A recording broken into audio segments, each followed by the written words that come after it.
This is Obsidian ASMR.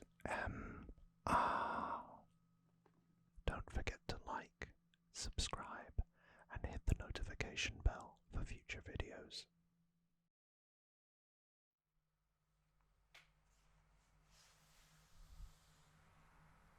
Hey,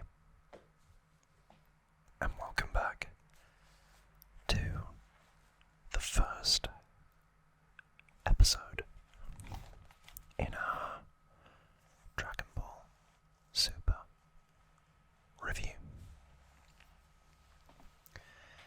Now, you may be a little bit confused as to why we have a Dragon Ball Z movie alongside Dragon Ball Super. Well, first, we have to set the scene.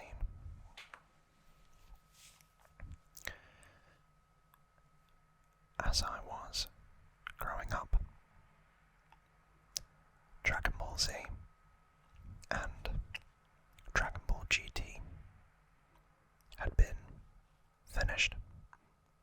In fact, Dragon Ball GT finished in 1997. So at the time, there'd been no fresh content throughout my childhood. Crazy, I know. So I had to learn the series through reruns, or in the case of GT, when it was translated and dubbed over to Western audiences. I think it started airing in 2002, so effectively like 5 years later. I could be wrong though. It may have been earlier than that, but not much earlier. It took a longer time due to technology and lack of instant translation, not transmission, to accurately produce a dubbed version of an anime in the dark times. But then, 10 years ago, which I can't believe,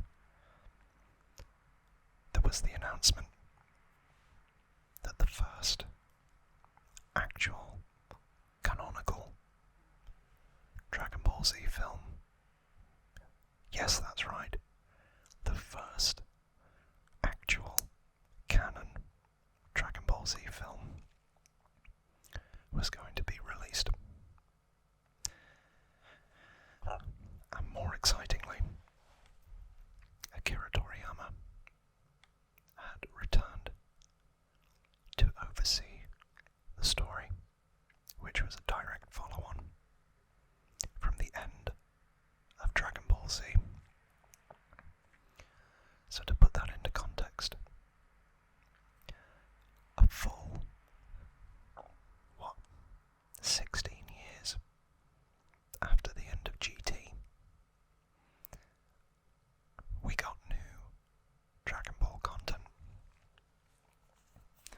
The fan base now calls that the Dark Years. I remember waiting for Battle of Gods to come out in the English version, which was the following year, in 2014, but I went to watch it in the cinema with a couple of my friends, because that's one of the things we bonded over. So, what happens in this new feature-length adventure? Well, let's read the back. The ultimate battle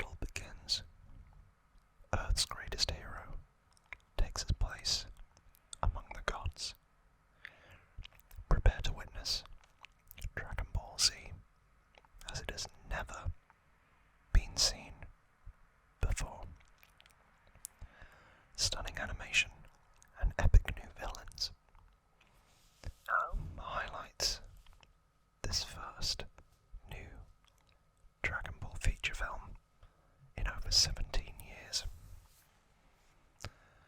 Based on the legendary comic book Dragon Ball, following the events of Dragon Ball Z.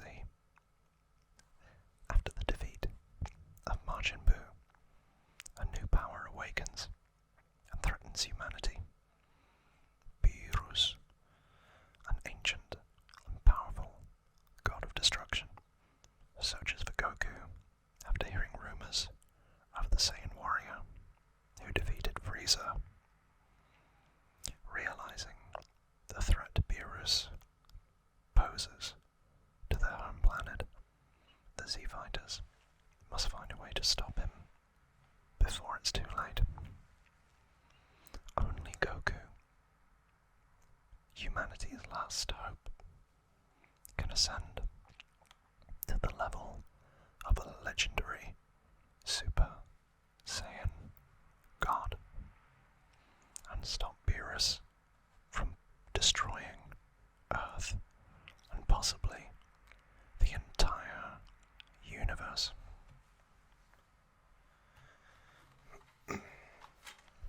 So it's got a runtime of 182 minutes, which is really cool. But it also has the prize, or the accolade, of being the first anime movie to be screened on an IMAX, both in Japan and I believe globally, though I could be wrong with the second part. The fandom was in a fever pitch over this, and I had one of the posters of this up in my bedroom when I was a little bit younger.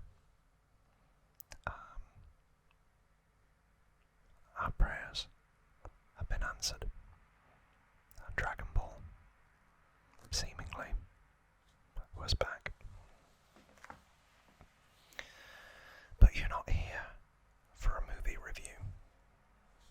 You're here for this. So why am I talking about Battle of Gods? Good question.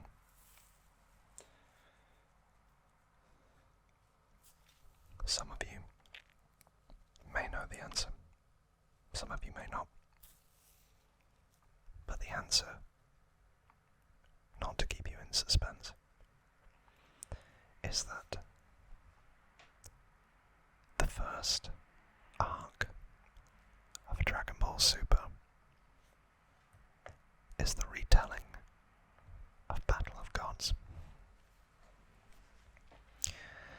This was a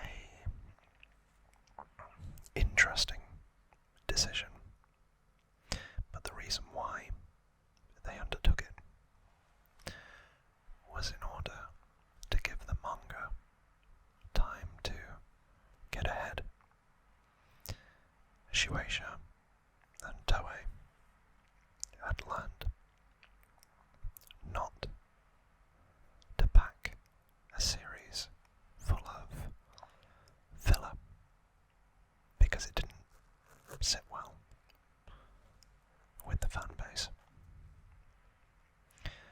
So instead, when Dragon Ball Super entered production in 2014 and started to air in 2015, this was the basis for the first 13 episodes.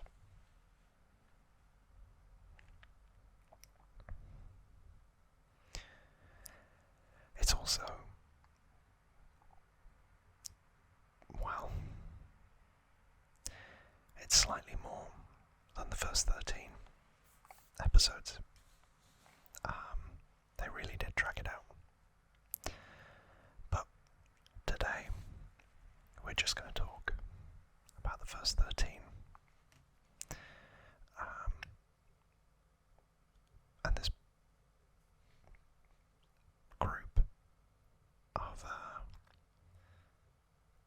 episodes actually contains probably the most infamous episode in Dragon Ball Super.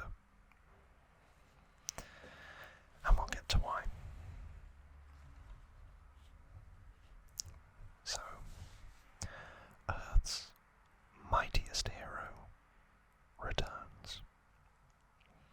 Dragon Ball Super is back with a brand new storyline by original creator Akira Toriyama. Follow all your favourite heroes in the events leading up to Battle of Gods and, spoiler, Resurrection F in this exciting continuation. With Majin Buu defeated, Goku has a completely new role as a radish farmer. With Earth at peace, our heroes have settled into normal lives. But they can't get too comfortable. Far away, a powerful god awakens to a prophecy revealing his demise at the hands of a formidable being. When his search for the Saiyan god brings him to Earth, can Goku and his friends take on their strongest foe yet? Ooh, the anticipation. What I will say is, sadly, the presentation of these Dragon Ball Super collections or parts is nowhere near the level of the Orange Bricks and the GT box sets. You don't get those lovely pamphlets that summarize everything. Instead,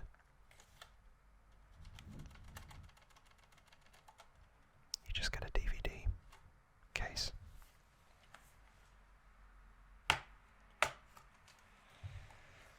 And 2 discs.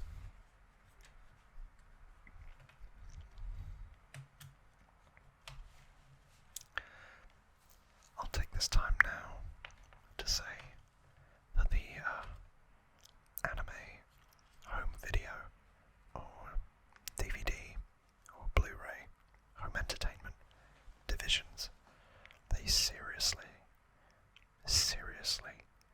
milk these collection bundles. It's a bit of a pet peeve of mine that they don't add more. They purposefully don't add more episodes to a collection. Like, for instance, the Blu-rays. They could probably, the DVDs, you could have double the amount if you wanted to. But they don't, because they want money. And I'm foolish enough to give it to them.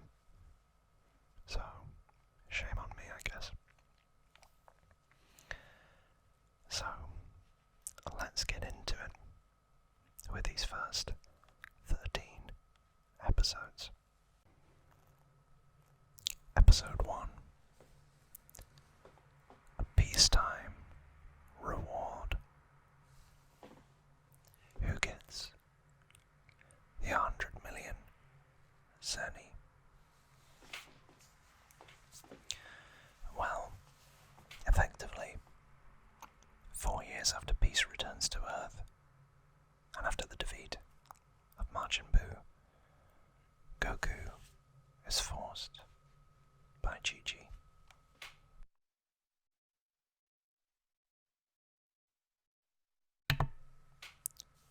to work as a radish farmer, which is quite funny because, of course, brother, Raditz, is named after radishes, quite like Goku's Saiyan name is Kakarot, which is the Japanese word for carrot. And as you probably noticed, Goku wears a lot of orange, like a carrot. I think I've said before that the Saiyans are all named after vegetables. So yeah, that's a little bit of a Easter egg reference to our boy, Raditz. Meanwhile, Goten and his friend, Trunks, search for a gift for his sister-in-law Videl. What I found interesting about that is this is supposed to be like 10 years after Dragon Ball Z. So Goten and Trunks should be a little bit older than they look. They're still kind of like kids, but you know, they should be about 15, 16. And when you think about Teen Gohan, there's a marked difference compared to Kid Gohan from the Namek Saga. The more closely resembles Goten and Trunks. Excuse me. But the two boys are unable to afford any jewelry or makeup, so they decide to visit a hot springs in the woods to bottle up some mineral water instead. While they're there, obviously, they're attacked, but by a giant snake, which they manage to scare away. And then, sometime later, Mr. Satan visits Goku and gives the 100 million zeni he received for his purported role in saving Earth from Majin Buu to Goku, who did actually defeat Majin Buu. So then in turn, Goku gives the money to Chi-Chi. She will let him train. And this is where we get our first glimpse at Beerus, who, quite like in the movie, has just woken up after having some nightmares about a worthy opponent who defeated Frieza. And those visions, of course, are of the fight between Goku and Frieza that took place on Namek all those years ago. So Beerus turns to his attendant, Whis, to set out to discover who this Saiyan god is. And that leads us into episode 2, to the promised resort. Vegeta takes a family trip, establishing now what's happened to Vegeta. So, Goku goes off to King Kai's planet to train, whilst Vegeta, Bulma, and Trunks take a family trip to a resort. But as you can imagine, Bulma and Trunks are enjoying the fun rides, while Vegeta is more concerned about Goku training and himself because of it. He kind of views the theme park as a bit of a waste of time. So he flies back to Capsule Corporation, owned by Bulma's family, to train. And I think he ends up as a nice callback in the gravity chamber. So, another hit of nostalgia. Meanwhile, somewhere in space, Beerus and Whis scour an alien planet in search of dinosaur meat, where they're confronted by the planet's strongest dweller, whom Beerus overpowers effortlessly, whilst also destroying their planet. It's then, my apologies, where Beerus has the vision of the Super Saiyan God. And then we move on to episode 3. Where does the dream pick up, find the Super Saiyan God?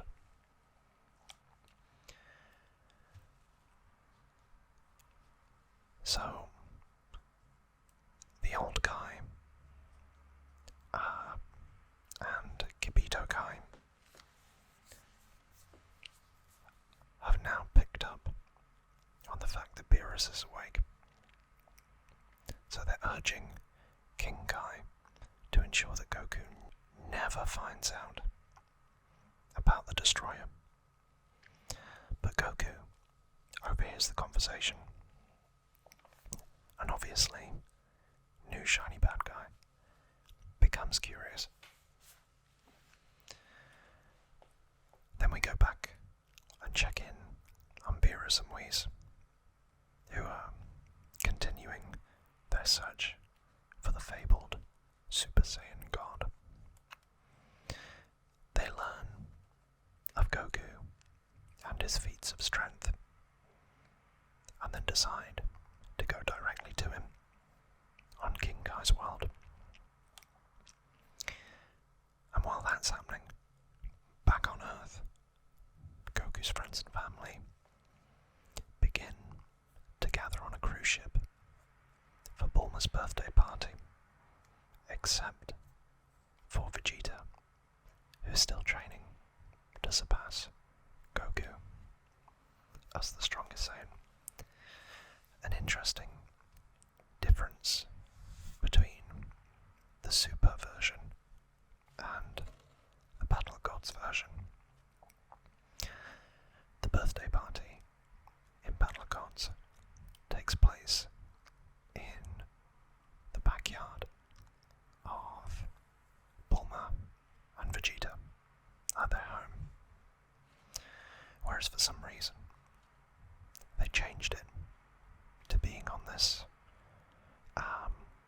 cruise ship for Dragon Ball Super. Maybe that was originally the intent. Who knows? But I did notice that at the time. So episode 4, bid for the Dragon Balls, Pilaf and Crew's impossible mission. So the Pilaf gang are back from the original series, and a couple of minor appearances through GT, and I think at points in Dragon Ball Z, but very fleeting.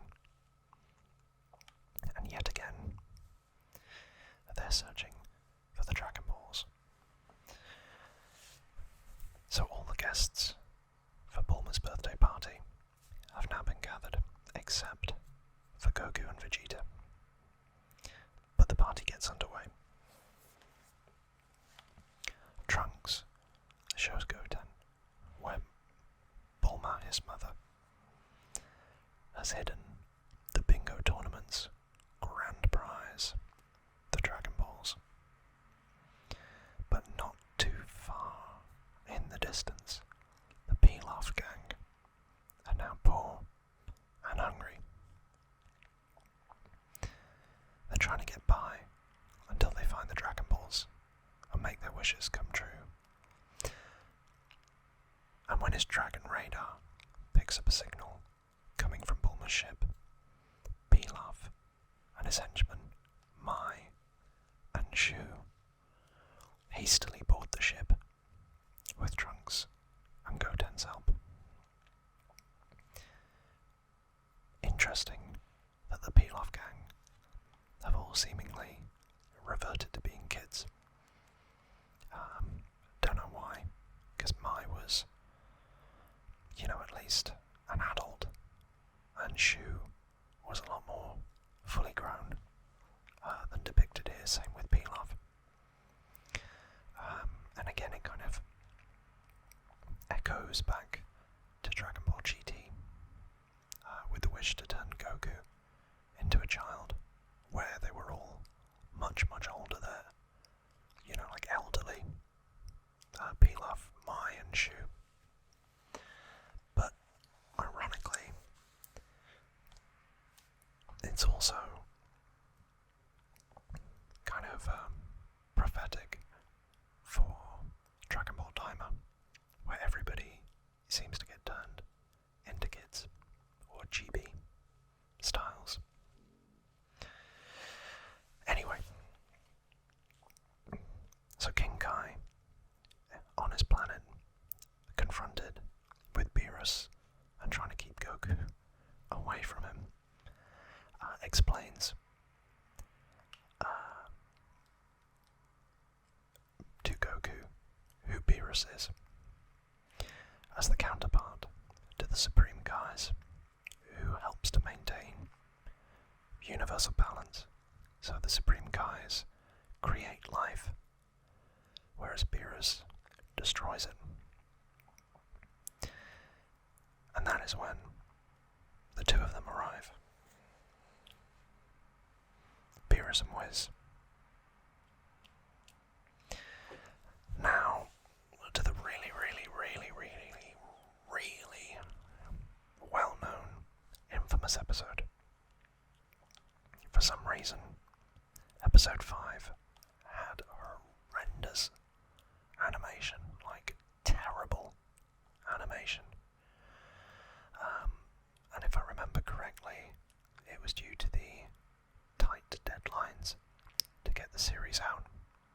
A very short production schedule, but the quality in animation was awful in this episode. And if you want to go see, then obviously just go and Google it. But this one's it's episode 5, by the way, but it's called Showdown on King Kai's World. Goku versus Beerus the Destroyer. What I don't really understand is why they couldn't recycle some of the footage from Battle of Gods. But hey ho, they've changed it now. And on releases such as this, I believe they've really redone the animation, made it look nice, made it look proper, but there was so much heat on the show because of this episode. Everybody was laughing at it. So, Beerus and Whiz arrive on King Kai's planet, and obviously they've tracked Goku down. Beerus is disappointed that Goku doesn't know anything about the Super Saiyan God, but nonetheless agrees to test his strength in a sparring match. So Goku, being Goku, goes Super Saiyan and attempts to fight. Initially in Super Saiyan, then Super Saiyan 2, then Super Saiyan 3, and none of them have any effect. With Beerus basically beating him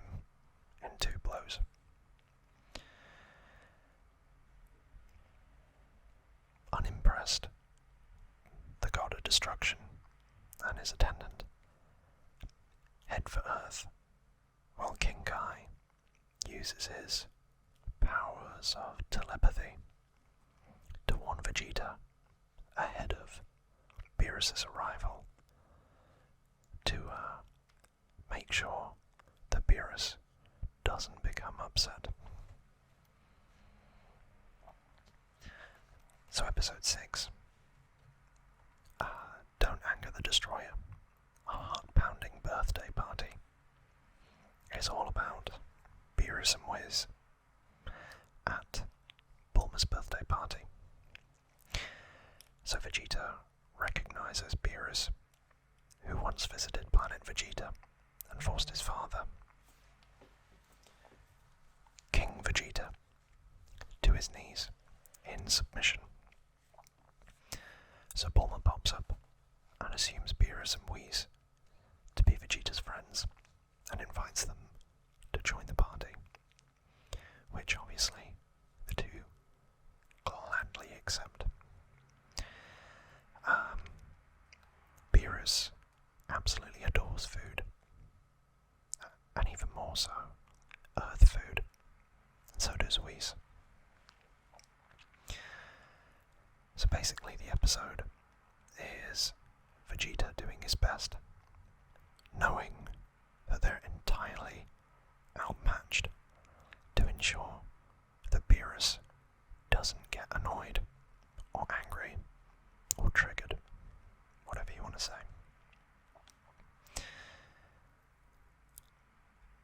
But it doesn't go well, with ultimately Majin Buu breaking Beerus's last nerve by refusing to share any pudding with the god of destruction.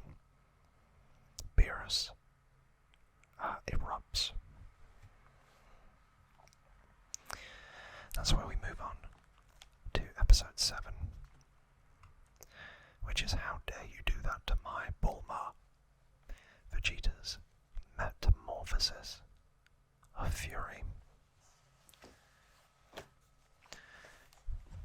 So off the back of Majin Buu refusing to share his pudding,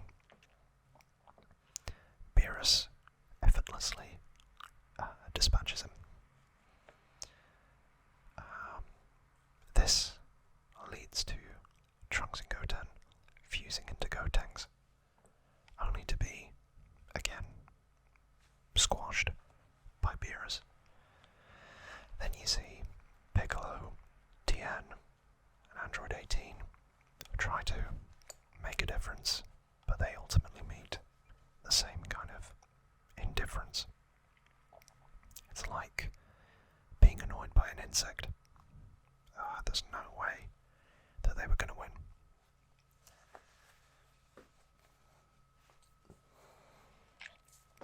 But Dende tells Piccolo who Beerus is,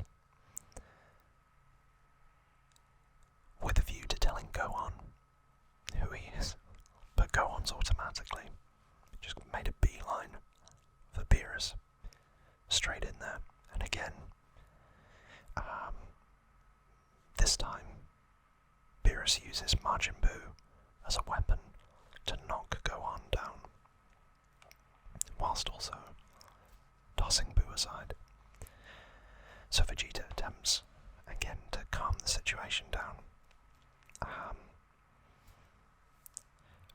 And that's when Beerus makes him kneel in submission like his father before him, really kind of dishonouring him, making light of him, that kind of thing. And just as Beerus is about to finish Vegeta, Bulma walks up and, ironically, gets the first shot in. Nobody else could touch Beerus except Bulma, and she slaps him across the Beerus immediately retaliates with a backhand, which causes Vegeta to snap, losing his temper, causing him to break his own power limit and go for Beerus. Episode 8. Goku arrives. A last chance from Beerus.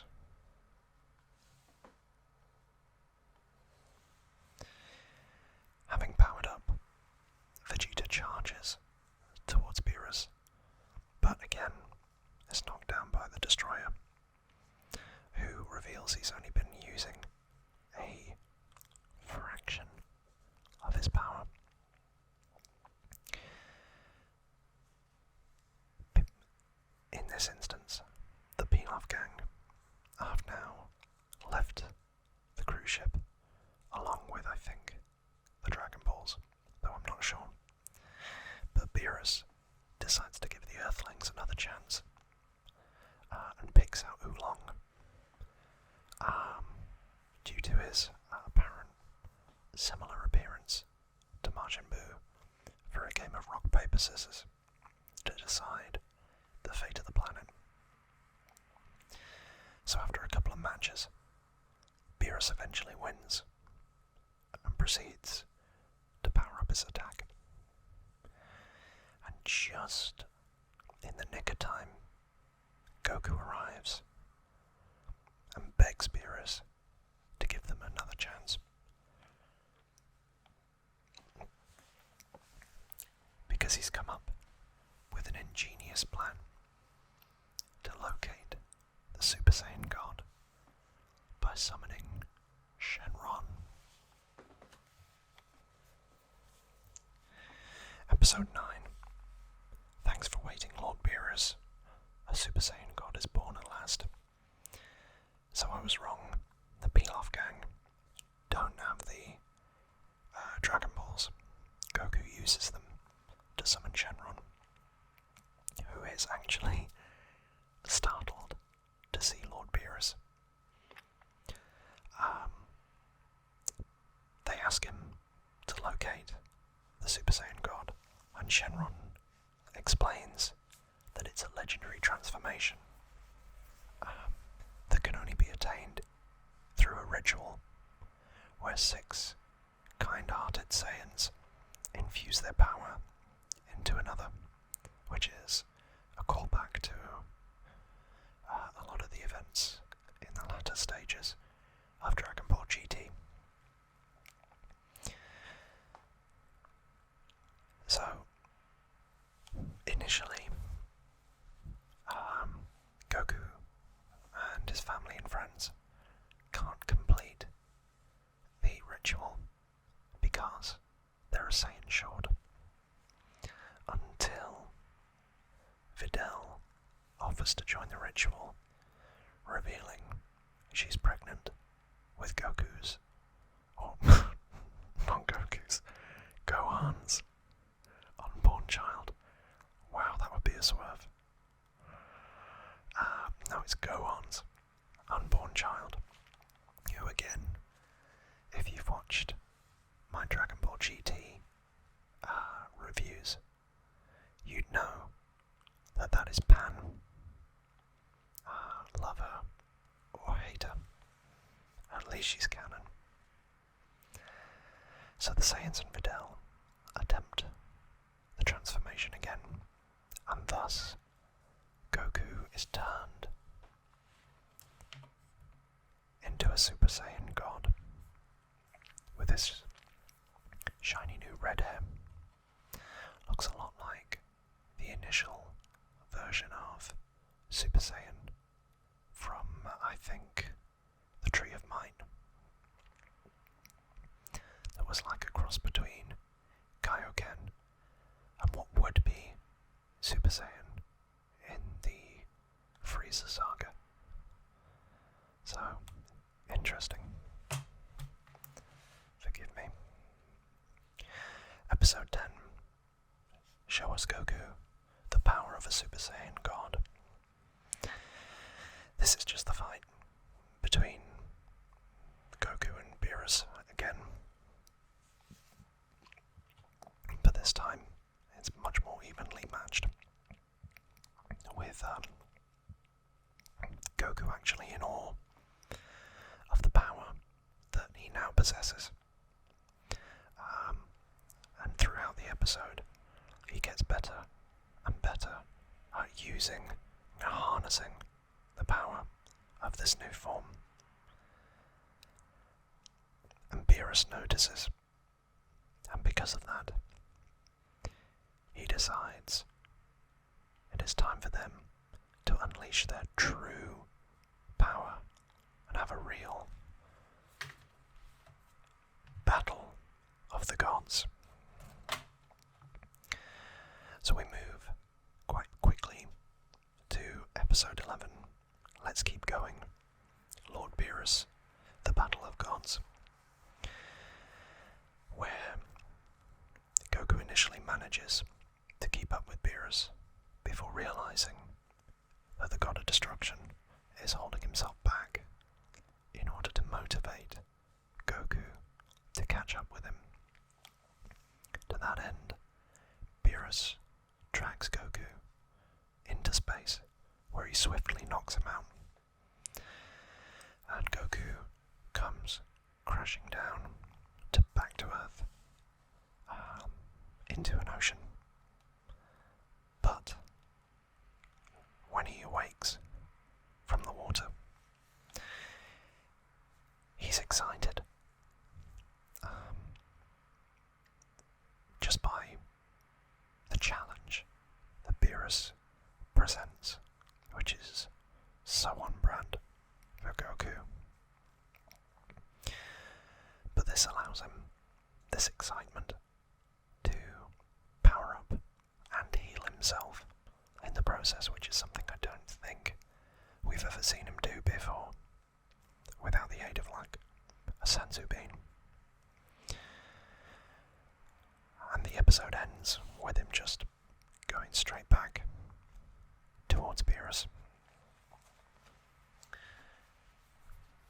The penultimate episode for today is number 12, The Universe Will Shatter, Clash, Destroyer versus Super Saiyan God.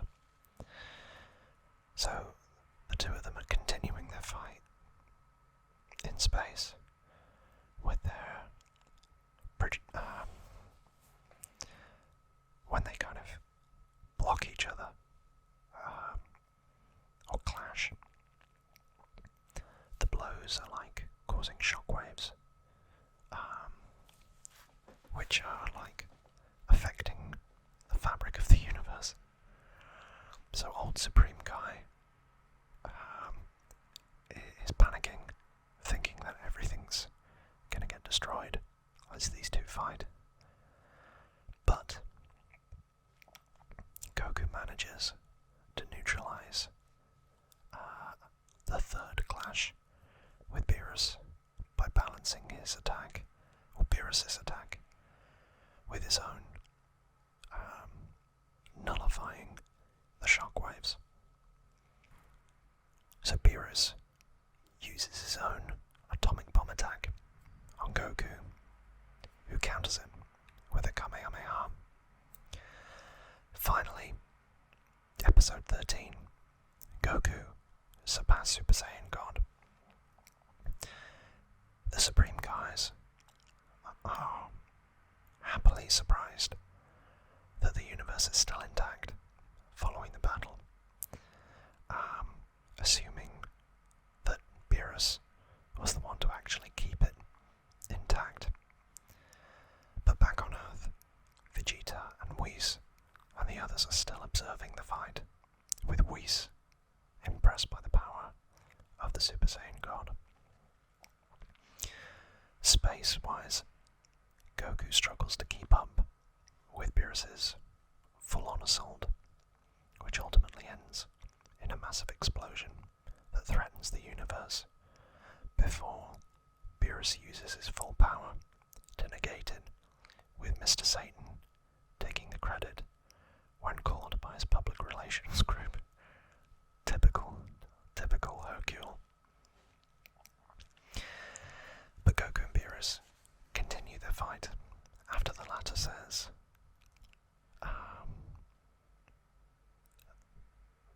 Beerus says that he's at his limit. But this is when Goku effectively runs out of power and regresses to just a normal Super Saiyan.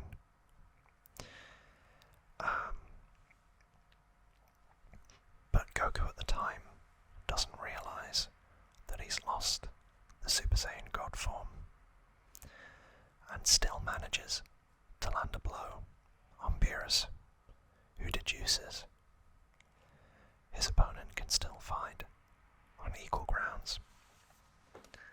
But we'll have to leave that and what happens to the next exciting episode. If you've enjoyed this, and if you've learned something new, why not subscribe? I've done 9 episodes of Dragon Ball Z and what happens throughout that series. And I've recently done a 2-part series on Dragon Ball GT, which I kind of enjoyed. There's a lot more there than I thought there would be, but I tried to give you all as much detail as I could remember. But with that being said, thank you so much for choosing to spend your time with me. Thank you for all the comments and the likes. We're on this road to 1,000 subscribers, and I pinch myself every day that we're in this position, all of us, and I can't stress enough how much I appreciate each and every one of you. So from me to you, thank you. And all that's left for me to say is, as always, take care of yourselves and each other.